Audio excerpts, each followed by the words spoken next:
to the riptide, taken away to the dark side. I wanna be your left-hand man. I'm not the only kid who grew up this way. Surrounded by people who used to say that rhyme about sticks and stones. As if broken bones hurt more than the names we got called, and we got called them all. So we grew up believing no one would ever fall in love with us, that we'd be lonely forever, that we'd never meet someone to make us feel like the sun was something they built for us in their tool shed. So broken heartstrings bled the blues as we tried to empty ourselves so we would feel nothing. Don't tell me that hurts less than a broken bone. That an ingrown life is something surgeons can cut away, that there's no way for it to metastasize, it does. She was 8 years old, our first day of grade 3 when she got called ugly. We both got moved to the back of class so we would stop getting bombarded by spitballs.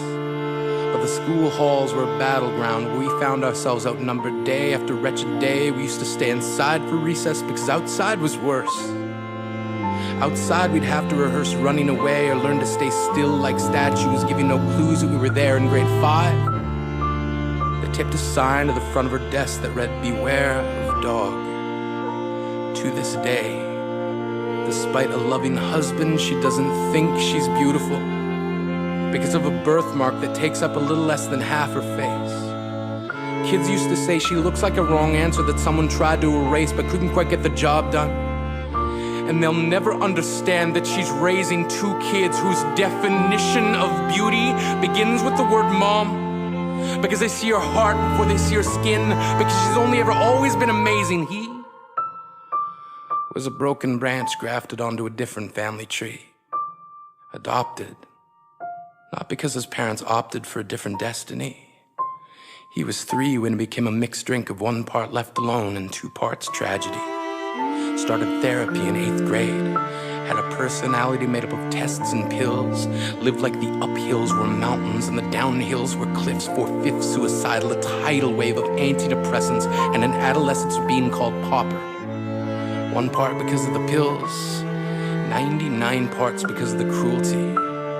He tried to kill himself in grade 10 when a kid who could still go home to mom and dad had the audacity to tell him, "Get over it." As if depression is something that can be remedied by any of the contents found in a first aid kit. To this day, he is a stick of TNT lit from both ends. Could describe to in detail the way the sky bends in the moments before it's about to fall.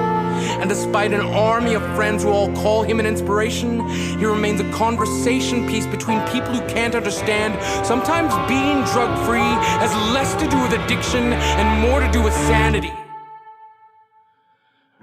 We weren't the only kids who grew up this way. To this day, kids are still being called names. The classics were, "Hey stupid," "Hey spaz." Seems like every school has an arsenal of names getting updated every year. And if a kid breaks in a school and no one around chooses to hear, do they make a sound? Or they just background noise from a soundtrack stuck on repeat when people say things like kids can be cruel? Every school was a big top circus tent, and the pecking order went from acrobats to lion tamers, from clowns to carnies. All of these miles ahead of who we were freaks. Lobster claw boys and bearded ladies.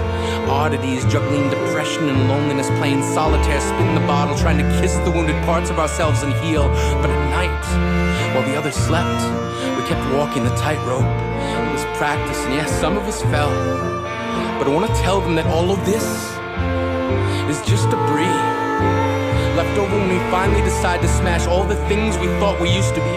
And if you can't see anything beautiful about yourself, get a better mirror. Look a little closer.